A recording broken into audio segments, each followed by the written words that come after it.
12 फरवरी 2019 को हमारे पास सुबह 10 पैरा यूनिट से फ़ोन आया था कि उन्हें गोली लगी हुई है। उपचार के लिए उन्हें बेस हॉस्पिटल में एडमिट कराया गया। उनका उपचार चल रहा था वहीं पे। 19 फरवरी 2019 को वो अपनी जंग हार गए।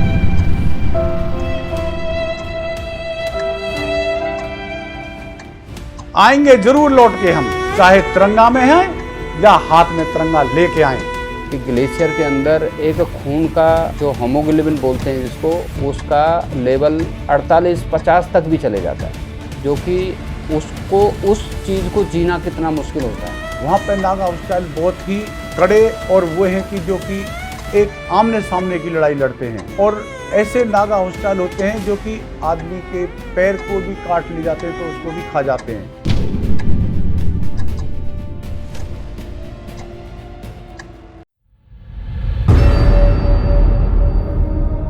आज हिंदुस्तान के अंदर लाखों करोड़ों परिवार चैन की नींद सिर्फ इसलिए सो रहे हैं क्योंकि किसी माँ का बेटा बॉर्डर पर हमारी रक्षा कर रहा है। आज निशब्द के अंदर हम ऐसे शहीद सैनिक के घर पहुंचे हैं, संदीप, जो अटाली गांव से संबंध रखता था और 2005 के अंदर सेना में भर्ती हुए। 2019 के अंदर आतंकवादियों के गश्त करते हुए पुलवामा में उनका आतंकवादियों से मुठभेड़ होती है और 3 आतंकवादियों को मारने के बाद वो शहादत को प्राप्त होते हैं। आज उनका परिवार फरीदाबाद के वल्लभगढ़ में रह रहा है और अपना जीवन बसर कर रहा है। गीता देवी और मां केसर देवी और उनके 3 बच्चे अपने जीवन को आगे बढ़ा रहे हैं उन यादों के सहारे और उस गर्व के साथ कि संदीप ने इस देश के लिए शहादत दी। आज हम उनके घर पहुंचे हैं वल्लभगढ़ में, और निशब्द के अंदर हम जानने की कोशिश करेंगे उस पूरी कहानी को जिसपे लाखों माओं को शायद गर्व होगा और उनका सीना चौड़ा हो जाएगा। तो आइए आज निशब्द के अंदर शहीद संदीप के परिवार से बात करते हुए उनकी पूरी कहानी को जानने की कोशिश करते हैं। तो आज हम निशब्द के इस कड़ी में पहुंचे हैं कमांडो शहीद सैनिक संदीप जी के घर पे वल्लभगढ़ में, और उनकी धर्मपत्नी वीरांगना गीता जी से उस पूरे वाक्य को जानने की कोशिश करेंगे कि 12 फरवरी 2019 को जब पुलवामा के अंदर आतंकवादियों का हमला होता है, किस तरह से वो अपनी भारतीय सेना की टुकड़ी के साथ, जब सर्च ऑपरेशन चल रहा था, जब आतंकवादियों को ढूंढकर मारने का पूरा प्रोसेस चल रहा था, किस तरह से उनका सामना हुआ, क्या वाक्य रहा। और आज संदीप जी के शहादत के बाद देश के पूर्व राष्ट्रपति रहे रामनाथ कोविंद जी ने उन्हें सेना मेडल से भी सम्मानित किया। उसके बाद गीता जी को, उनकी वीरांगना धर्मपत्नी को सरकारी नौकरी भी दी गई सरकार की तरफ से। लेकिन परिवार की, शायद कहते हैं कि क्योंकि एक माँ ने अपना बेटा खोया, लेकिन उसके बाद उनकी परिवार की जिम्मेवारियाँ और बहुत बढ़ गई, क्योंकि शायद परिवार के लिए सबसे बड़े जिम्मेवारी के तौर पर कमांडो संदीप ही थे, जो पूरा परिवार संभाल रहे थे। देश के साथ साथ परिवार की जिम्मेवारी भी वो निभा रहे थे बखूबी।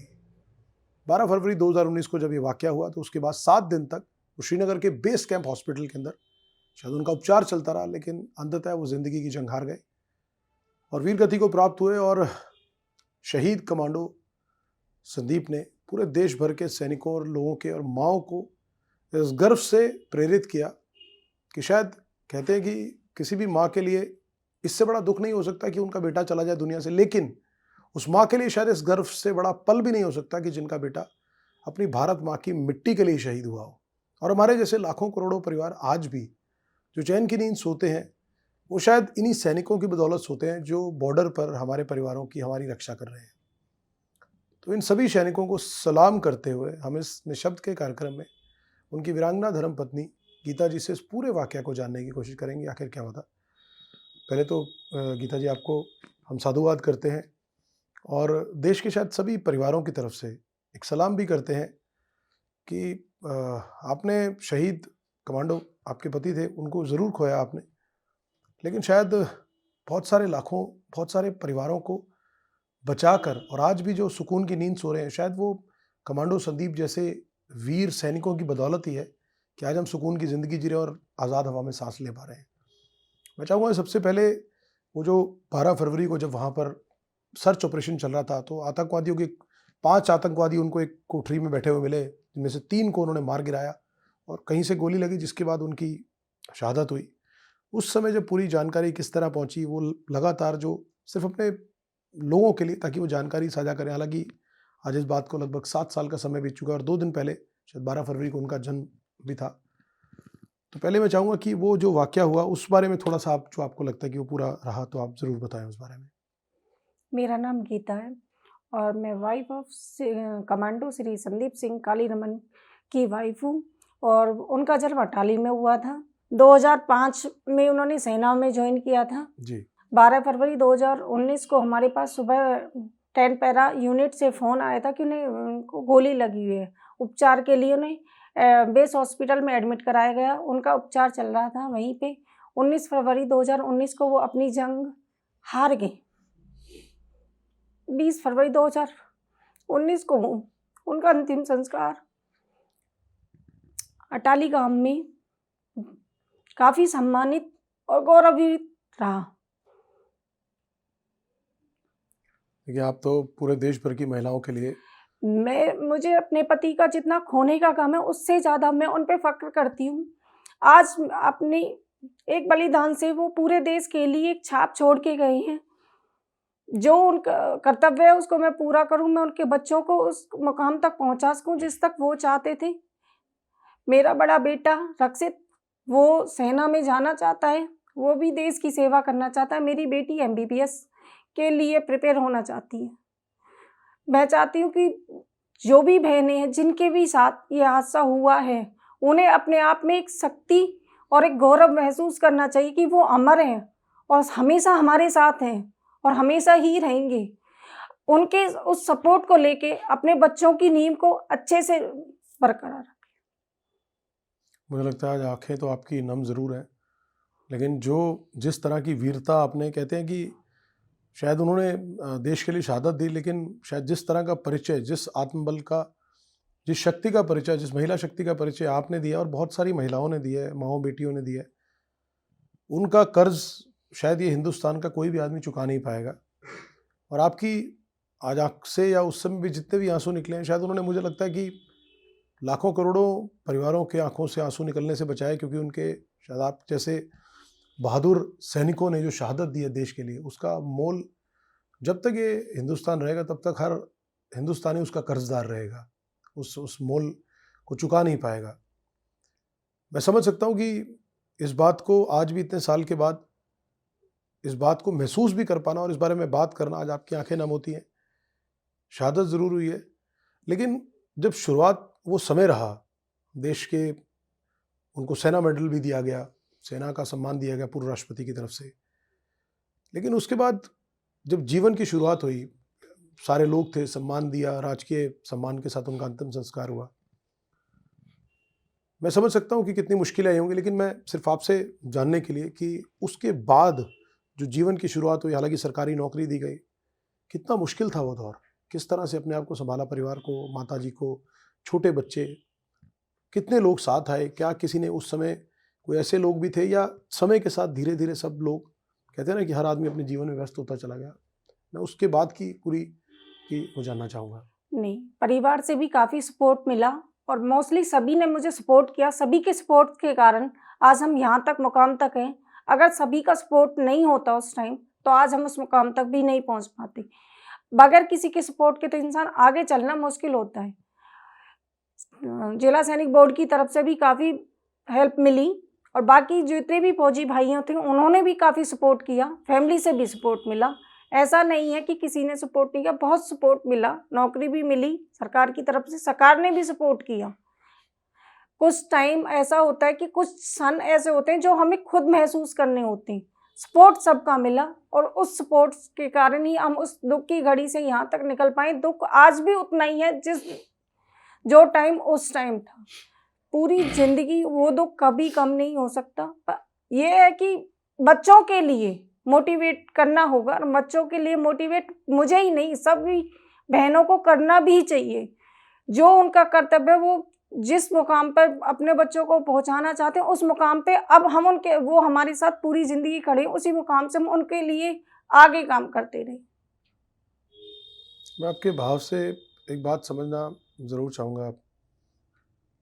आम आदमी जब जीवन में शायद अपने रूटीन की ज़िंदगी जीता है तो कहते हैं कि अगर पति पत्नी से या परिवार से 2 दिन के लिए भी दूर जाए तो मन व्यथित और विचलित हो जाता है, कि आदमी को लगता है अपने घर लौटूं, परिवार के साथ जाऊं, सुकून के पल बिताऊं। कमांडो संदीप ने देश के लिए शहादत दी और वीरांगना गीता जी आज भी इस बात को बड़ी मजबूती के साथ कह रही हैं कि मैं अपने बच्चों को भी सेना के लिए तैयार करूंगी और वो देश की जाए सेवा जाए।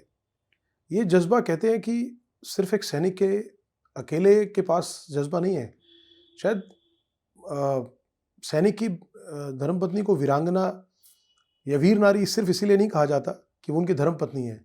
वो जो जज्बा आप दिखा रही हैं या इस तरह की बहुत सी महिलाएं, और मैंने बहुत सारे महिलाओं के, उनकी धर्मपत्नी के, उनकी माताओं के, सबके चीज़ें सुनी है। किसी भी एक माँ या उनकी धर्मपत्नी ने ये नहीं कहा कि हम अपने बच्चों को सेना में नहीं डालेंगे। नहीं तो जिनके परिवार का सदस्य चला जाए तो शायद एक मन में एक व्यथित भाव आ जाता है, आ सकता है। ये मजबूती, ये देशभक्ति का भाव क्या आज भी उतनी मजबूती के साथ, और आप अपने बच्चों को भी लगातार उस बात के लिए निरंतर प्रेरित कर रही हैं इस बात के लिए? हाँ जी, मैं बच्चों को भी उसी मोटिवेशन के साथ प्रेरित कर रही हूँ, क्योंकि मुझे ना इस चीज़ का दुख नहीं है, मुझे दुख से ज़्यादा गर्व है। मेरे हस्बैंड ने अपनी शहादत दी है, देश के लिए दी है, और मुझे इस चीज़ का सबसे ज़्यादा फ़क्र तब होगा तब मेरा बेटा खुद सेना में जाए, तब मैं उस चीज़ की मेन चीज़ बता पाऊँगी कि हाँ, क्या चीज़ होती है एक फ़ौजी और फ़ौजी की लाइफ और उसके बच्चों का परिवार। जब मेरा बेटा खुद सेलेक्ट हो जाएगा फ़ौज में, उस दिन मैं इस चीज़ को फ़ख्र से कह पाऊँगी, हाँ, रियलिटी में अगर लाइफ है तो फ़ौज की है, बाकी कोई लाइफ नहीं है। आज भी आप हालांकि वल्लभगढ़ में रह रहे हैं क्योंकि शहर में बच्चों की पढ़ाई के लिए, और यहाँ पे आए। जब आज गांव जाते हैं तो लोगों का आज भी किस तरह से लोग मिलते हैं, क्या भाव रहते हैं, बात करते हैं उस पे आज भी जाते हैं, क्योंकि वहाँ का जो खेल स्टेडियम है वो कमांडो संदीप के नाम पर जो बनाया गया है। तो आज जब अपने गांव में जाते हैं, बच्चों के साथ मिलते हैं, तो कैसा रहता है वहाँ पे सब?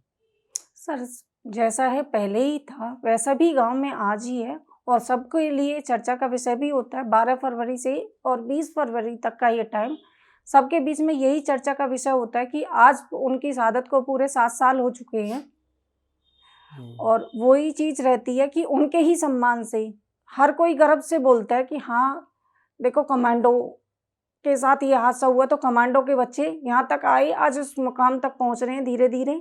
उस टाइम मेरे बच्चे 2 साल के थे, आज मेरे बच्चे 9 साल के हो चुके हैं। उस सपोर्ट से बच्चे यहाँ तक पहुँचे। मैं चाहती हूँ कि उनके सपोर्ट से मेरे बच्चे और आगे पहुँचें, जिस मुकाम पे वो पहुँचाना चाहते थे उसी मुकाम पे मैं उन्हें वहाँ तक पहुँचा सकूँ, और अपने गांव में एक मिसाल ये भी कायम कर चुकूँ कि सिंगल पेरेंट्स होके भी बच्चों को उस मुकाम तक पहुँचाया जा सकता है। बस किसी को भी अपनी हिम्मत नहीं हारनी, हिम्मत के साथ ही सब कुछ है। कोई भी माएँ बहनें सबके साथ हादसा होता है, किसी के, चलो मेरे हस्बैंड फौज में थे, किसी के साथ यहाँ भी हादसा होता है। मैं सबसे एक ही गुजारिश करूँगी कि सिर्फ अपनी हिम्मत बनाए रखें, हिम्मत के बल पे ही सब चीज़ें, अपने आप को टूटने ना दें, बस अपने आप को मजबूत बनाए रखें। मुझे लगता है जो आप बात कर रही हैं वो पता नहीं कितनी महिलाओं को इस बात की प्रेरणा देगी कि ज़िंदगी में मुश्किलें तो किसी के भी आ सकती हैं। शायद कमांडो संदीप सेना में थे, उन्होंने देश के लिए शहादत दी, लेकिन जैसे आपने बात कही कि आम जिंदगी में भी किसी के भी कुछ अप्रिय घटना हो सकती है। जैसे आपने कहा कि बच्चे, क्योंकि आपके जुड़वा बच्चे हैं, छोटे बच्चे हैं, 2 साल के थे, उन्हें ये कब एहसास हुआ? क्योंकि 2 साल के बच्चे को ये बोध नहीं होता कि मेरे पिता ने देश के लिए शहादत दी है। ये बोध कब हुआ? क्या वो समझ पाए इस बात को कि उनके पिता ने कितना बड़ा काम किया इस देश के लिए? देखो सर, उस मुकाम तक तो वो अभी नहीं समझ पाए हैं, क्योंकि अभी इतने वो बड़े भी नहीं। हाँ, पर उनको ये है कि मेरे फादर ने फौज में अपनी शहादत दी है, उसके बावजूद भी उसको लगता है कि मैं सेना में जाऊं, तो कहीं ना कहीं मोटिवेशन उनके फादर का ही है उनके अंदर। आप देख रहे हैं कि किस तरह से एक छोटा बच्चे, जब उनके पिता की शहादत हुई तो 2 साल की उनकी उम्र थी, और उन आज 7 साल के बाद, उनके कमांडो संदीप के जाने के बाद भी आज 9 साल के बच्चे हैं, और कितनी कितनी मजबूती के साथ और किस भाव के साथ अपने पिता के पद चिन्हों पर चलने की बात करते हैं। शायद ये जज्बा एक सैनिक परिवार में हो सकता है, और आम हिंदुस्तानी भी अगर इस प्रकार का जज्बा अपने देश को समर्पित कर दे, चाहे वो कोई भी काम कर रहा हो, ज़रूरी नहीं कि वो सेना में है, आप देश के अपनी जिम्मेवारियां दूसरे कामों में करते हुए भी देश के प्रति अपने समर्पित भाव रख सकते हैं, अपने काम कर सकते हैं। लेकिन ज़रूरत है उस तरह की प्रतिबद्धता की जो एक सैनिक दिखाता है जब वो बॉर्डर पे लड़ता है। हमारे सामने लगातार ऐसे वीडियोज़ आते हैं कि हम देखते हैं सियाचिन बॉर्डर्स पर माइनस इतने डिग्रीज़ में, जहाँ पर खाने को चीज़ें नहीं मिलती, हमारे सैनिक वहाँ पर हमारे लिए, हमारे को रक्षा करने के लिए, हमारे परिवारों की किस तरह से मुत्तैदी से खड़े हैं। वीरांगना गीता जी, आपका और आपके परिवार का मूल तो शायद मुझे लगता है कि हिंदुस्तान का कोई आदमी चुका नहीं पाएगा, लेकिन आज अपने बच्चों के लिए सपने देखते हुए कोई ऐसी चीज़ जो आपको लगता है कि जो, हालांकि सरकार और सब सपोर्ट है, आपको लगता हो कि आज कोई ऐसी चीज़ जो आपको लगता है कि ये चीज़ शायद और मिल सके, सपोर्ट मिल सके, कहीं से कुछ कमी लगती हो आपको कि अगर ये मिल सके तो शायद बच्चों के लिए और बेहतर व्यवस्था, शिक्षा या और चीज़ें आप कर पाएँ? देखो सर, मुझे अपनी तरफ से कोई कमी नहीं लगती। मैं तो सिर्फ इतना चाहती हूँ कि अब वो कमी है सिर्फ मेरे बच्चों को, जो अपनी शिक्षा को उस तरह तक पहुँचा सकें। जो भी चीज़ है, सरकार या किसी की तरफ से कोई कमी नहीं है, अब सिर्फ हमारी हिम्मत की ही वो है कमी। हमें अपनी हिम्मत से और सूझबूझ से बच्चों को उस तरह शिक्षा देनी है कि बच्चे आगे तक शिक्षित हो चुके। अभी आपके जैसे बताया आपने बच्चे हैं, तो अभी ये बच्चे कौन से स्कूल में और कहाँ पढ़ रहे हैं, बिटिया और आपका बेटा जो है अभी? मेरे 2 बेटे हैं, एक बेटी है। बेटी का नाम लावण्या है, जो 8th क्लास में DAV पब्लिक स्कूल बल्लभगढ़ में पढ़ती है। जी। जुड़वा 2 बेटे हैं, रक्षित और रसित, दोनों 3rd क्लास में DAV स्कूल बल्लभगढ़ में ही पढ़ते हैं। जी। तो आपके साथ कमांडो संदीप जी की माता जी भी, केसर देवी जी भी रहती हैं? नहीं, माता जी और पापा जी वो गाँव में रहते हैं। गाँव में रहते हैं? हाँ जी, मेरे ओके। साथ मेरी मदर रहती है। मदर रहती है, तो वो जैसे कभी आपका आना जाना लगा रहता हो? हाँ जी, जी। लगा रहता है। हर वीकली मोस्टली जाते हैं हम गाँव में। जी। अभी बच्चों के एग्जाम की वजह से नहीं। जी। बाकी आप यहाँ परिवार की तरफ से यहाँ पर ठीक है सब? आपको आसपास किसी तरह की कोई नहीं व्यवस्था सर, होगी? मुझे यहाँ किसी तरह की कोई दिक्कत नहीं है, और मेरे परिवार का गांव से यहाँ भी मुझे सपोर्ट है। जी। मैं बस एक चीज़ और जानना चाहूँगा बस कि आपके यहाँ पर, जैसे यहाँ पर एक सैनिकों की तरफ से ही, पूर्व सैनिकों की तरफ से ही एक एसोसिएशन या संस्था बनाई गई है। उस संस्था की तरफ से भी लगातार वो बहुत सारे सैनिक परिवारों का ध्यान रखते हैं। मैं चाहूँगा कि उस बारे में भी आप ज़रूर बताएं, जो पूर्व सैनिक संस्था है, उस संस्था का आपके साथ किस तरह से, आपके परिवार के साथ भी जुड़ना हो, और आज भी लगातार किस तरह से वो आपके साथ साथ और बहुत परिवारों के लिए कर रहे हैं, तो मैं वो भी चाहूँगा कि आप ज़रूर बताएं। उस संस्था से तो मैं एक परिवार की तरह जुड़ी हुई हूँ, और उन्होंने एक परिवार की तरह ही हमें संभाला हुआ है और हमें मोटिवेट किया हुआ है। आगे बच्चों की तरफ मोटिवेशन मिल रहा है। तो आज जब हम वीरांगना गीता जी से बात कर रहे थे कमांडो संदीप के घर पे, तो फरीदाबाद के अंदर एक पूर्व सैनिक, जो पूर्व सैनिकों द्वारा गठित की गई एक परिषद भी है, जितने भी शहीद परिवार हैं उनके लिए बहुत सारे काम करते हैं, और पूर्व सैनिक ही इसको चलाते हैं, उन्हीं के द्वारा बनाई गई है। और इस तरह की जो परिषद है, संस्थाएं हैं, वो हर जगह जगह पर, हर डिस्ट्रिक्ट के अंदर बनी हुई है, अलग अलग नाम से बनी हुई है। लेकिन आज हमारे साथ जो पूर्व सैनिक परिषद यहाँ पर बनाई गई है फरीदाबाद के अंदर, उनके 3 पूर्व सैनिक भी हमारे साथ हैं। हम उनसे भी जानने की कोशिश करते हैं कि जो परिषद बनाई गई वो आज काम कैसे करती है, वो खुद कहाँ कहाँ किन किन जिम्मेवारियों पर रहे जब सेना के अंदर रहे। तो सर, आपका पहले तो बहुत स्वागत करते हैं हम इसमें, और मैं चाहूँगा सर अपना परिचय भी दीजिए आप अपना, फिर उसके बाद आपने जो ये परिषद बनाई पूर्व सैनिकों के लिए, वो कब बनाई और उसका काम आज कैसे चल रहा है? जी सर। मैं सूबेदार मेजर सुंदर सिंह सौरचक्रा, राजपूताना राइफल से बिलोंग करता हूँ। जी सर। और मैं 1984 में सेना में भर्ती हुआ, और 2014 में मैं पेंशन आया। उस दौरान सैनिक बहुत ही कठिनाइयों से, हवा में, पानी में, बर्फ़ में, हर जगह उसको जहाँ पर भी सेना में भेजा जाता है, वो खुशी खुशी वहाँ पर जाता है। हर एक जगह जाना पड़ेगा और पड़ता है, और खुशी खुशी वो देश के लिए काम करता है।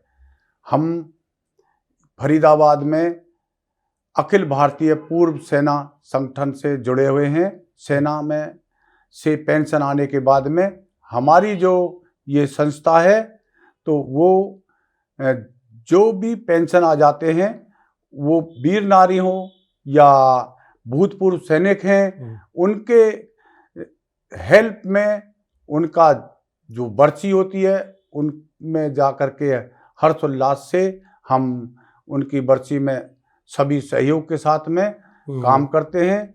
उनका किसी भाई का पेंशन नहीं आती तो उसमें भी हम उनका काम करवाते हैं।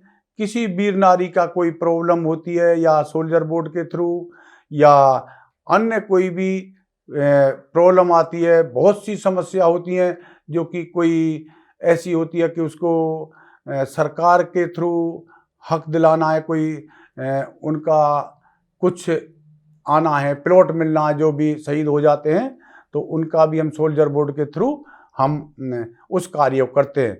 हमारी संगठन अखिल भारतीय पूर्व सेना के संगठन बहुत ही उम्दा तरीके से, जोश से, होश से सभी भूतपूर्व सैनिकों का, वीर नारियों का ये कार्य करने में तत्पर रहते हैं। आपने सर, मैं जानना चाहूँगा कि आपने ये जो परिषद या संगठन बनाया ये वाला फरीदाबाद में, ये कब बनाया और लगातार अब जो रूटीन में, जैसे आपने कुछ चीज़ें आपने बताई और रूटीन में भी अगर आप करते हैं तो जैसे अभी पुलवामा अटैक का कल दिन था, तो इस तरह के आपके सैन्य कार्यक्रम भी आप करते रहते हैं, कुछ सैनिकों को समर्पित कार्यक्रम भी लगातार करते रहेंगे। तो मैं चाहूँगा इसके अलावा और क्या क्या करते हैं और आपने इसका गठन कब किया था इस परिषद का? हम जैसे अपने फरीदाबाद में तो ये 4 साल पहले से ये संस्था गठित हुई है, बट इंडिया लेवल पर ये काफ़ी दिन से संस्था गठित है। और जैसे भी पुलवामा वाला घटना थी उसको भी हम 14 फरवरी को हमने एक दिया शहीद के नाम से उसको भी मनाया। सभी हमारे सैनिकों ने, भूतपूर्व सैनिकों ने, अखिल भारतीय संगठन ने बड़ी जोश से शहीदों के लिए मौन धारण रखा, उनके शांति के लिए, और दीप जला करके उनको श्रद्धांजलि दी। तो अभी जैसे जितने भी जो वीर सैनिकों के कुछ शहीद परिवार हैं, तो उनके लिए आप रेगुलर किस तरह से रखते हैं? आपको ज़रूरत अगर किसी के परिवार में कुछ, जैसे आपने बताया कि किसी पूर्व सैनिक की पेंशन नहीं आ रही, उसको करवाना, तो सरकार से उनसे लगातार भी आपका संवाद बना रहता है? हमारा सरकार को जब आता है तो हमारे जो सोल्जर बोर्ड होता है जी जी, तो उसके थ्रू हमारी कार्रवाई चलती है। हम जो भूतपूर्व सैनिक या जो भी अपने शहीद हैं उनके कोई भी पेंशन में या किसी में रुकावट है तो सोल्जर बोर्ड के थ्रू हम कार्रवाई करवाते हैं। इसके अलावा जैसे अभी आज मान लीजिए कि कोई पूर्व सैनिक परिवार है, उनके शहीद परिवार है, अगर उनके खुदा ना खास्ता किसी के कोई हेल्थ एलिमेंट्स आ जाए, किसी को स्वास्थ्य दिक्कतें आ जाएं, तो उसको लेकर भी आप लोग उस बारे में भी पूरा सहयोग करते हैं, जो आपकी रहती है इन्वॉल्वमेंट? जी हाँ, हम जो भी अपने पूर्व सैनिक हैं, भूतपूर्व सैनिक हैं, उनको कोई हारी है, बीमारी है या कोई भी है, तो हमने एक ग्रुप बनाया हुआ है कि अपने अखिल भारतीय का, जो कि एक दूसरे से एक कॉल पर सभी उसको अटेंड करते हैं और उनको हम हॉस्पिटल में भी एडमिट करवाते हैं। हॉस्पिटल में भी हम ब्लड डोनेशन के लिए हमारी अखिल भारतीय जो संगठन है वो ब्लड डोनेशन के लिए भी तैयार रहती है। कोई भी इमरजेंसी में कोई भी ऐसा सिचुएशन आ सकती है, किसी को सैनिक को या किसी को भी ब्लड देना पड़े, तो उसके लिए हम एट ए टाइम तैयार रहते हैं। और पिछली साल भी 2025 में भी ब्लड डोनेशन कैंप बल्लभगढ़ में लगाया था, तो उसमें भी हमारे सैनिकों ने काफ़ी ब्लड डोनेशन। मैं इसमें एक और चीज़ जानना चाहूँगा कि जैसे आप तो एक सैनिकों का संगठन बना रखा है, पूर्व सैनिक हैं, सभी लोग लगे, और सैनिकों के लिए तो वैसे ही एक भाव और एक आदर भाव इसलिए रहता है क्योंकि देश के प्रति समर्पित भाव आपसे ज़्यादा कौन रख सकता है। लेकिन अगर आज हम बात करें आम प्रशासन की, बात करें आम नागरिक की, बात करें फरीदाबाद में रहते हुए, जब पूर्व सैनिक इस तरह से लगातार देश की सेवा करने के बाद भी निरंतर उन परिवारों को भी देख रहे हैं, कहीं ना कहीं फिर भी डायरेक्टली और इनडायरेक्टली भी कंट्रीब्यूट कर रहे हैं, तो आम जो लोग हैं, जिनको हम सिविलियंस कह लें, जो भी कह लें, क्या उनका भी आपको सपोर्ट, कोऑर्डिनेशन मिलता रहता है लगातार प्रशासन की तरफ से भी? जब आपने कोई आयोजन करने हो, किसी तरह की पूर्व सैनिकों के परिवारों को सपोर्ट देनी हो, क्या वो भी आपके साथ उतनी ही तत्परता के साथ लगातार बने रहते हैं साथ?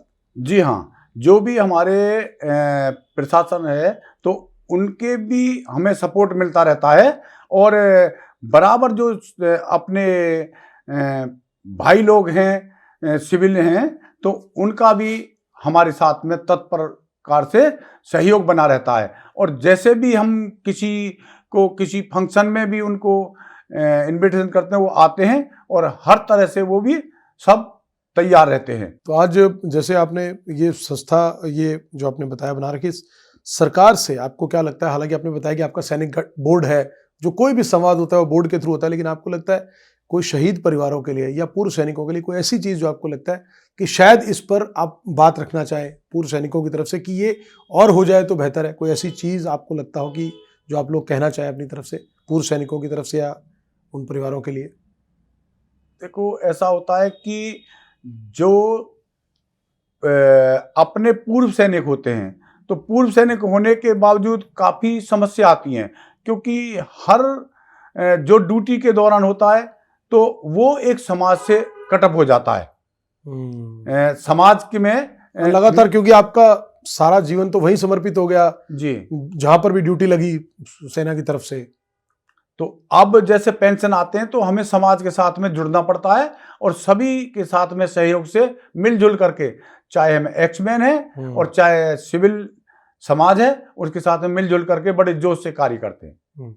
मैं चाहूँगा जब आप लोगों ने सर सेना में अपनी ड्यूटीज़ की, वहाँ पर रहते हुए कुछ और ऐसी चुनौती, क्योंकि आपने बताया कि 1984 से लेके 2014 तक लगभग 30 साल का समय आपने वहाँ बिताया, फिर आप पेंशनर है अभी।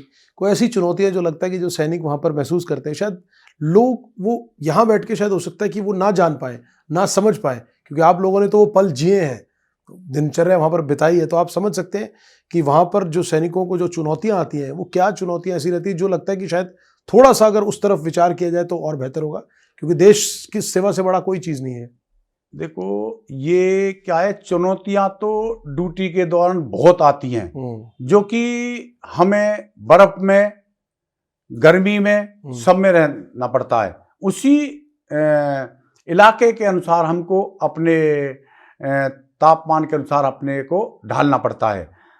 अगर हम थोड़ी सी भी लापरवाही बर्फ में करें तो हम अपना जीवन दे बैठते हैं। तो इसलिए वहाँ पे चुनौती के सोच समझ करके और बहुत ही उसके अनुसार हमें हर सोच समझ कर कार्य करना पड़ता है।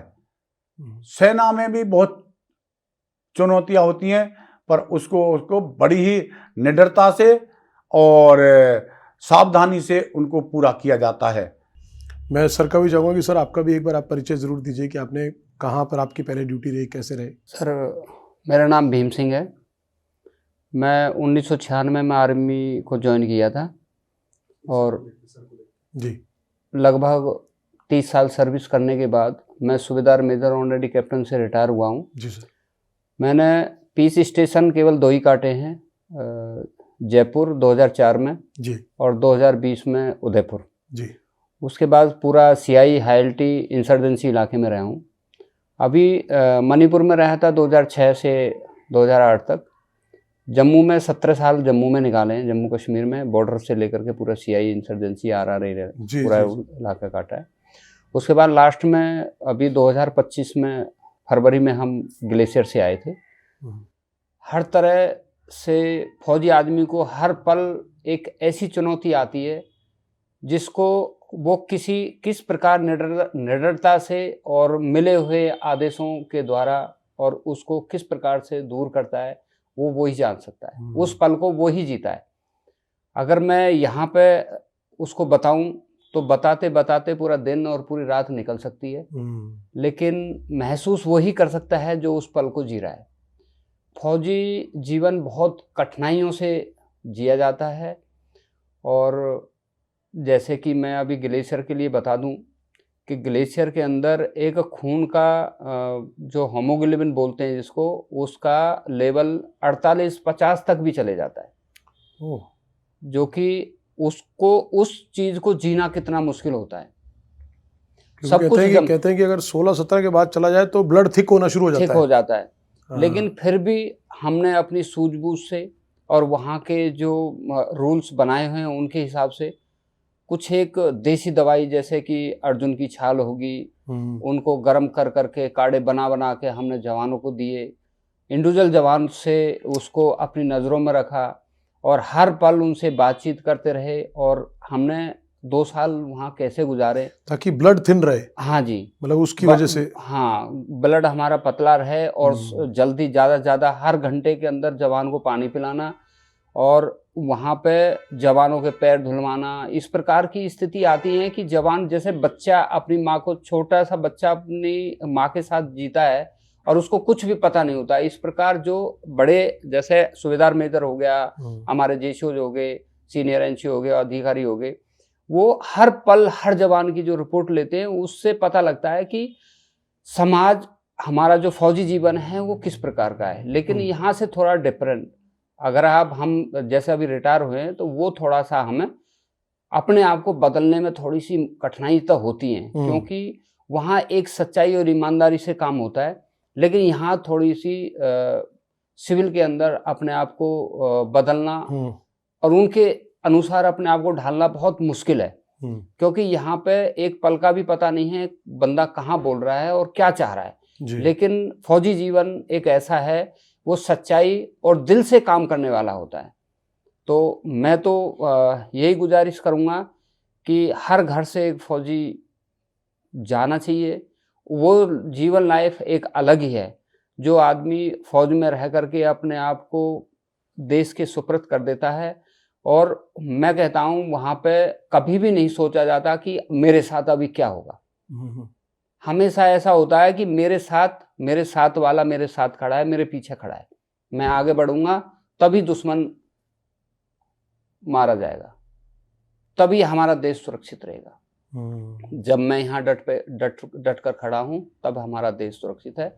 और हम कभी भी नहीं सोचते मेरा परिवार का क्या होगा। परिवार के लिए हम कभी नहीं सोचते, केवल छुट्टी आना है, छुट्टी आए, अपना परिवार देखा और फिर 5-6 महीने के लिए ऐसे लुप्त हो जाते हैं और उस जीवन में ऐसे घुल जाते हैं जैसे वही हमारा सब कुछ है। फिर हम पीछे फिर के ये नहीं देखते हमारी जान जाएगी तो हमारे पीछे परिवार का क्या होगा। लेकिन ये सरकार जिस प्रकार से हमारे शहीदों को साथ दे रही है और नई नई स्कीमें लेके आ रही हैं, मैं इसका शुक्रगुजार हूँ। और जैसे कि इंडिया न्यूज़ जैसे आप लोग हैं, आप लोग इस प्रकार से हमारी बात को रखेंगे, तो जैसे कुछ एक प्रॉब्लम है, एक फौजी आदमी किस प्रकार से सिविल के साथ अपने आप को ढालता है, उनके साथ चुनौती हैं, लेकिन वो सरकार ही जान सकती है, ये परिवार नहीं जान पाएगा। मैं ये एक गुजारिश और करूँगा कि जो फौजी आदमी रिटायर होके आता है, तो सरकार अगर कोई ऐसा कोई काम कर दे कि ये जीवन भर ऐसी जगह पे कोई कॉलेज में, कोई स्कूल में जो मोटिवेशनल लेक्चर दे सकें, कोई फंक्शन करा सकते हैं, कोई स्पोर्ट्स का कार्य कर सकते हैं, मेडिकल का कार्य कर सकते हैं, ऐसा कोई काम दे जो ये हमारे बुजुर्ग हैं, जो हम एक्स सर्विसमैन हैं, ये अपना जीवन भी अच्छा कर सकते हैं और आने वाली पीढ़ी का जीवन भी बहुत अच्छी तरह से हम एक लाइन पर लेके आ सकते हैं। जो आज हमारे देश के अंदर बच्चे, नई पीढ़ी के बच्चे एक गलत राह पे जा रहे हैं, मैंने देखे हैं, जैसे कि नशा सबसे ज़्यादा हमारे देश में अभी चला हुआ है। और दूसरा, हमारे देश के अंदर जो संस्कृति है वो धीरे धीरे ख़त्म होती जा रही है। मैं कह रहा हूँ कि जो आदमी फौज में नौकरी कर चुका है, रिटायर आ गया है, उससे ज़्यादा देश को मोटिवेट कोई नहीं कर सकता, बच्चों को मोटिवेट कोई नहीं कर सकता। इनको कोई ना कोई ऐसा रोजगार दिया जाए जो अपना 2 घंटा, 4 घंटा, 5 घंटा वहाँ जा कर के अपना 2 शब्द कहें या कोई लेक्चर लें, कोई मोटिवेशन लेक्चर लें या स्पोर्ट्स की एक्टिविटी कराएं, तो देश अपने आप आगे बढ़ेगा, अपने आप आगे बढ़ेगा। नहीं तो देश का आज युवा बहुत ज़्यादा गर्त में जा रहा है। नशा ने इतनी बुरी तरह से हमारे जवानों को पकड़ रखा है, बच्चों को पकड़ रखा है, ये एक सोचने का विषय है। आपने बड़ी महत्वपूर्ण बात कही कि आज पूर्व सैनिक जब अपनी ड्यूटी पूरी करके इतने सालों के बाद, इतने वर्षों के बाद वापस आता है, उस मोहल्ले में, राज्य में, ज़िले में लोगों के साथ रहने लगता है, तो उनकी जो इतने सालों की जो उनका डिसिप्लिन है, जो उन्होंने जीवन बिताया है पूरी कमिटमेंट के साथ, साफ सुथरा जीवन बताया, और उनकी इंटेलेक्चुअली उनकी नॉलेज, उसके साथ अगर साथ में उनको 2 घंटे 4 घंटे का कहीं लगातार कोई काम भी असाइन कर दिया जाए, वो हमारे आज के यूथ को भी प्रेरित करेगा, उनको दिशा देने का काम भी करेगा। तो ये आपने बहुत ही महत्वपूर्ण बात कही और मुझे लगता है कि इस पर ज़रूर, क्योंकि मुझे लगता है कि सरकार आज बहुत अच्छी, एक से एक अच्छी चीज़ें कर रही है और निरंतर सरकारें करती आई हैं जो उनके हिसाब से ठीक लगता है। तो मुझे लगता है सरकार इस पर भी ज़रूर विचार करेगी। मैं एक सवाल और लेना चाहूँगा, फिर सर के पास भी आएंगे, इनसे भी बात करेंगे। मैं एक सवाल और ज़रूर लेना चाहूँगा, ये इसलिए लेना चाहूँगा, जैसे आपने बात की, आपने खैर उस बात में सब बता दिया कि जब एक फ़ौजी बॉर्डर पे होता है, जहाँ उसकी ड्यूटी है, वो अपने परिवार के लिए नहीं सोचता। 6 महीने बाद जब आप आते हैं, तो क्योंकि परिवार तो सोचता होगा, आप परिवार के लिए सब कुछ है कि आज हमारे पिता आएंगे, भाई आएंगे घर में, तो 6 महीने बाद वो 15 दिन, 20 दिन, 1 महीने की छुट्टी के बाद क्या लगता है कि परिवार कभी सोचता है या वहाँ आकर फौजी का मन भी करता है कि मैं भी समाज के लोगों की तरह आज मैं देश को समर्पित अपना जीवन बिता रहा हूँ तो मैं भी ऐसे रहता है इनके साथ, या परिवार को लगता है कि शायद पापा हमारे यहाँ ज़्यादा टाइम रहे और गर्व तो आता होगा उनको, लेकिन जस्ट क्योंकि एक इंसान के तौर पे एक पारिवारिक आप जब जुड़ाव रखते हैं तो परिवार के सदस्य तो चाहते होंगे, या इस तरह के कोई भाव? सर मेरा अनुभव यह है कि जैसे जो फौज से जुड़ा हुआ परिवार है वो तो फौज की अहमियत को भी जानता है, लेकिन जो फौज से कटअप है फौज के बारे में उसको इतनी अहमियत का पता नहीं है। वो केवल फौजी की वर्दी देख सकता है, सही बात, फौजी की मेहनत नहीं देख पाता, उसकी कितनी कुर्बानियां हैं उसको नहीं देखता, वो कब किस कैसे कैसे पल को जीता है उसको कभी महसूस नहीं कर सकता। केवल पिक्चर जो हमारी बनी हुई हैं उनको देख करके ही मोटिवेट हो सकता है, बाकी असली जीवन तो देखा जाए तो फौज के अंदर ही है। फौज के अंदर जाने के बाद ही पता लगता है कि हमारा जीवन क्या है। बहुत कठिनाइयों से जीना पड़ता है, एक एक पल किस प्रकार से निकलता है। जब सामने अभी मैं 2019 में एलसी पे था, पलना वाला एक एलसी पड़ती है छमजोड़िया, कुछ हमारा इलाका पाकिस्तान की तरफ है, तो एक तवी गुजरती है, तो तवी से पार हमारी पोस्टें हैं 6 नंबर 7 नंबर 8 नंबर और नलवा एक पोस्ट पड़ती है। ये तवी से पार हैं, दूरी होगी कोई 80 मीटर पे है, कोई 180 मीटर पे है, कोई 200 मीटर की दूरी पे है। वहाँ हमारे सामने वाले दुश्मन का कभी भी एक पल का पता नहीं कब वो फायर कर दे, लेकिन उस फायर के बीच में हम अपने आप को सुरक्षित रखना और उसके फायर का जवाब देना, वो पल भी हम बड़ी दृढ़ता से हम अपने आप को सुरक्षित रखते हुए दुश्मन को जवाब देते हैं। और हमने देखा है एक एक पोस्ट से हमने 10-10 आदमियों की कैजुअल्टी करी है। और जब हमको आदेश मिलता है कि दुश्मन के पोस्ट को उड़ाना है तो हम किस प्रकार से उधर जा कर के उसको बर्बाद करते हैं और फिर सुरक्षित अपने पास आते हैं, वो जीवन भी एक जीवन ही होता है। वो बताने में मेरे को नहीं लगता मैं ऐसा कुछ बता पाऊंगा। तो परिवार उस चीज को जीता तो है, जब तक सबसे बड़ी मैं अहमियत देता हूँ जो फौजी की जो पत्नी होती है वो उस परिवार के साथ दृढ़ता से खड़ी रहती है, पूरी फौज मतलब के फौजी का साथ देती है, और वो समाज के साथ जो रहती है वो कितनी आलोचनाओं के साथ जीती है वो ही जानती है। तभी कहते हैं आलोचना बहुत होती हैं उसके साथ भी, लेकिन उसकी मर्दानगी एक फौजी से भी बढ़ गई।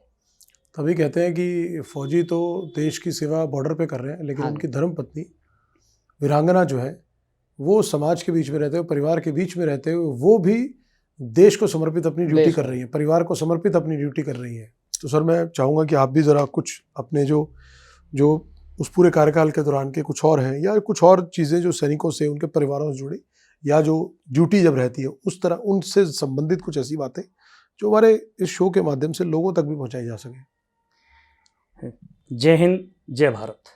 दीपक अरोड़ा जी, आपने जो आज हमको ये मौका दिया इसके लिए मैं दिल से धन्यवाद करता हूँ। सर धन्यवाद आपका सर, आपने समय दिया। हमारा तो ड्यूटी है सर ये, और मैं कहूँगा कि हम आपको भी सलाम करते हैं और वीरांगना गीता जी को भी सलाम करते हैं कि जो आप लोग कर रहे हैं, जो कर चुके हैं, उसके लिए तो हम नतमस्तक ही हो सकते हैं। हमारे पास ना तो कोई शब्द है उसके लिए और ना हम कुछ बोल सकते हैं। मुझे लगता है कि जो आप काम कर रहे हैं उसका कोई विकल्प भी नहीं है, और हम तो इमेजिन भी नहीं कर सकते और हम तो वो कर्ज भी नहीं उतार सकते आपका। जैसे कि आपने पूछा है, मैं अपने बारे में थोड़ा सा बताना चाहूँगा कि मैं सूबेदार मेजर ऑलरेडी कैप्टन जयचंद 32 साल देश की सेवा करने के बाद में 2018 में रिटायर हुआ था जी। और जब मैंने आर्मी ज्वाइन किया था टोटल ही मैं 18 ईयर्स का था स्टूडेंट लाइफ में।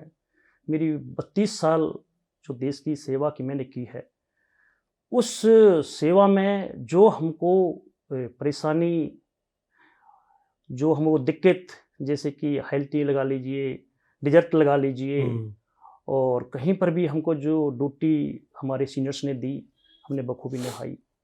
लेकिन उस ड्यूटी से बढ़कर हमको एक ही याद रहती थी कि आज हम अमर शहीद नायक कमांडो संदीप कालीरमन जी के यहाँ आए हुए हैं।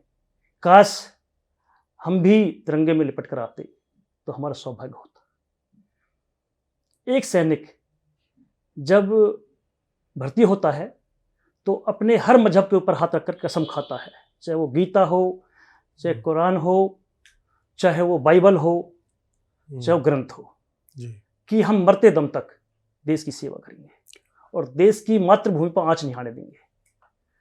और ये हमारा सौभाग्य है हर देशवासी का, चाहे वो मैं पुराना इतिहास उठा के देखूँ 1947 से, जब हमारा भारत देश, हमारी मातृभूमि गुलाम थी, हमारे फ्रीडम फाइटर्स जो आज हमारे बीच में हैं, कोई है, हम उनसे मिलते हैं तो हमको इतिहास बताते हैं कि हमने इस भारत माँ के लिए क्या क्या नहीं किया। आज आपके सामने हम खड़े हैं, बैठे बात कर रहे हैं, लेकिन उस समय तो इतना मीडिया भी ज़्यादा एक्टिव नहीं थी कि जो फ्रीडम फाइटर्स की जा करके इन्होंने मातृभूमि के लिए क्या क्या नहीं किया। जहाँ सवाल आ जाता है हमारी प्रेजेंट लाइफ का, देखिए हम एक अनुशासन में रह करके पूरे सैनिक काम करते हैं। हम रिटायरमेंट के बाद भी अपने आप को रिटायरमेंट नहीं समझते, क्योंकि हम चाहते हैं कि तिरंगा जब तक लहराएगा तब तक हमको कुछ भी करना पड़े, हम उसके लिए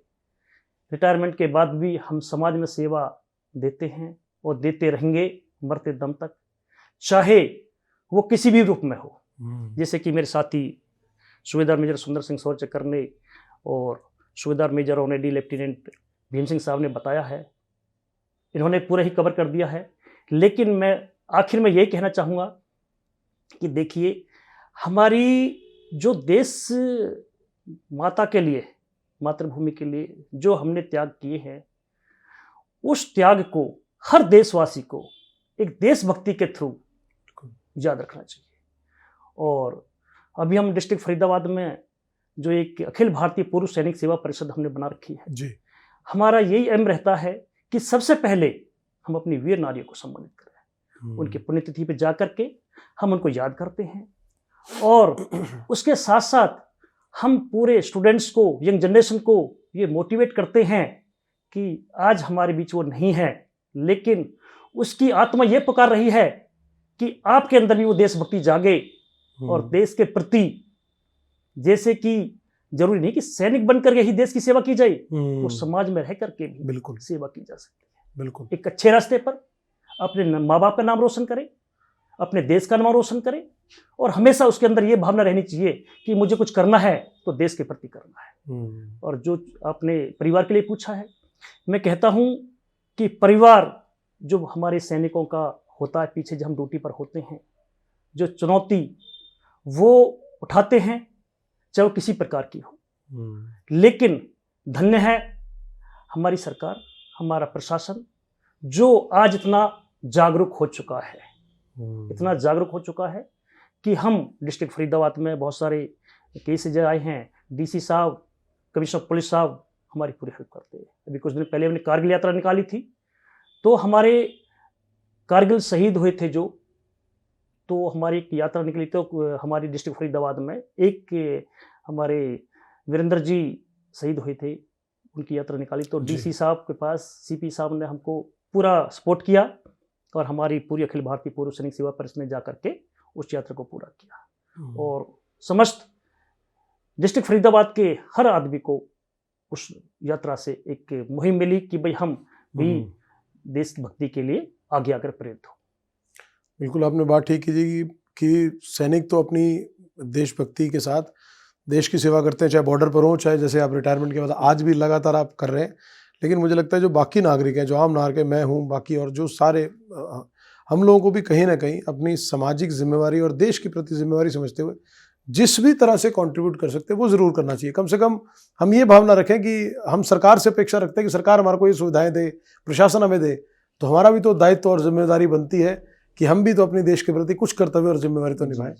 तो उम्मीद करता हूं कि आपकी बात से ज़रूर लोग प्रेरित होंगे। लेकिन मैं चलते चलते सर से ज़रूर एक गुजारिश करना चाहूँगा कि जो आपका वाकई में ही जो आप मुठभेड़ हुई थी, मुठभेड़ में शायद आपको 2 गोलियां भी लगी, तो मैं चाहूंगा कि वो जो वास्तविक जो आपने सामना किया दुश्मनों के साथ, आज हमारे दर्शकों को भी और देश के हर नागरिक को पता लगना चाहिए कि जब सैनिक लड़ता है तो उस दिमाग पर क्या मनोभाव होते हैं कि वो ना सामने से आने वाले गोली की चिंता करता है, ना दुश्मन की परवाह करता है, सिर्फ उसके दिल में एक भाव होता है कि अपने देश के तिरंगे के मान के लिए लड़ना है। तो मैं चाहूंगा वो जो भाव है, वो जो वाकया आपका रहा, वो जरूर आप सर सुनाएं। सर, मैं सूबेदार मेजर सुंदर सिंह सौरचक्रा आपके चैनल 4 न्यूज़ इंडिया को सलूट करता हूं सर। और बड़े ही तहे दिल से मैं आपका धन्यवाद करता हूं कि हमें इस चैनल पे आकर के हमसे बातचीत की और आपने हमको अपना कीमती समय दे करके नहीं सर, कुछ समय हमारी आपका कीमती है सर, हम तो आपकी सेवा के लिए उपलब्ध हैं जो सर। कि हमारी ड्यूटी के दौरान की जी सर। गाथाएं सुनी। सर, मैं 30 साल 6 महीने सेना में सर्विस किया। उस दौरान हमारी जो आमने सामने की दुश्मन की लड़ाई का व्याख्या करना चाहता हूं कि हमारी जयपुर से बटालियन नागालैंड में पोस्टिंग गई। जी। वहां पर नागा हॉस्टाइल बहुत ही कड़े और वो हैं कि जो कि एक आमने सामने की लड़ाई लड़ते हैं और वो ऐसे नागा हॉस्टाइल होते हैं जो कि आदमी के पैर को भी काट ले जाते हैं तो उसको भी खा जाते हैं। ना वो चूहा छोड़ते हैं, ना कोई भी मीट, मतलब कोई जानवर नहीं छोड़ते हैं, सब चीज को खा जाते हैं। उनका नाम ही नागा है। तो उस टाइम पर हम हमारी बटालियन को टास्क मिला कि 2450 बर्मा बॉर्डर पे एक पहाड़ी है, उसका नाम 2450 है जी। वहां पे नागाओं का हेड आउट है। तो हमारे को सीओ साहब ने एक गहरी चाल नाम दिया ऑपरेशन का। उसमें हमारी एक सेना की टुकड़ी को भाई उसका सर्च करो और जाकर देखो कि पता करो कि कहां पर क्या है, हालात का जायजा लो। तो हम गए तो रात को चल करके हम वहां पे सवेरे 4 बजे करीब उस इलाके में पहुंचे। सवेरे 4 बजे इलाके में पहुंच करके वहां पे जो फौजी होता है वो अपनी नज़र से सुन करके और देखभाल से उसको जायजा हो जाता है कि यहाँ पे इस इलाके में कुछ हरकत है। क्योंकि हमें ट्रेनिंग के दौरान जी सिखाया जाता है कि इलाके को सुन करके, पहचान से भी और देख करके भी 10 गुना ताकत उसकी ये होती है कि सुनने की ताकत। हम कभी कभी तो जमीन पर कान लगा के भी ये सुन लेते हैं कि आगे इलाके में क्या हरकत हो रही है। तो उस दौरान हमारे टुकड़ी वहां पे हमने होल्ड किया। उस टाइम पे मैं और 5 और मेरे साथी आगे की तरफ जब हमें शक हो गया तो आगे बढ़े। वहां पर ही पीछे हमारी जो टुकड़ी थी उन्होंने अपना मोर्चा संभाल करके अपना तैनात हो गए कि हमें जरूरत पड़े तो हमें को कवरिंग फायर देना। हम आगे बढ़ते हैं। उन्होंने हमारे जो 5 थे हम गाइड, तो उन पे अंधाधुंध फायर कर दिया नागा हॉस्टाइलों ने। नागा हॉस्टाइल ने फायर करते ही हम वहां पे एक चीड़ और ऐसे पेड़ होते हैं जो कि बड़े बड़े मोटे, और उनके हमने आड़ में लेकर के उनको फायर का जवाब फायर से दिया। एक एलएमजी पोस्ट नागाओं का ऐसा था कि जो हमको आगे नहीं बढ़ने देता, अंधाधुंध फायर कर रहा था। तो उस दौरान उन कुछ चंद सेकंड का वफा उनमें मिला। एलएमजी ने रोका। उसी दौरान मैंने ग्रेनेड निकाला और फट उस एलएमजी मोर्चे में डाल दिया। ग्रेनेड डालते ही उनके जो एलएमजी के 1-2 थे वो वहीं पे धराशायी हो गए। तो एलएमजी की बैरल बिल्कुल लाल हो रही थी क्योंकि फायर हो रहा था, गर्म होती है। उसको तुरंत जा करके मैंने दाहिने हाथ से खींचा तो मेरा हाथ भी जल गया था।